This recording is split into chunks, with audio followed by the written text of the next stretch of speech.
Coyotes are part of the canine family. All canine tracks show 4 toes on the front feet and 4 toes on the hind feet. Also, canines show their claws in the tracks. Notice that the toes of a coyote are tight together versus spread out.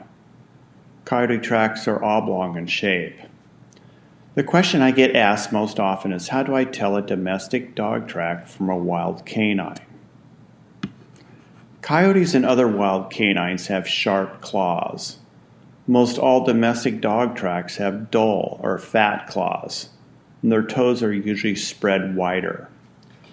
One thing to keep in mind is that canine tracks don't always show all 4 claws in their track. It really depends on the substrate. So there you go. This is a good start for discovering canine tracks and exploring whether they are coyote or domestic dog. You can find other short videos on my website, trackerfarmer.com.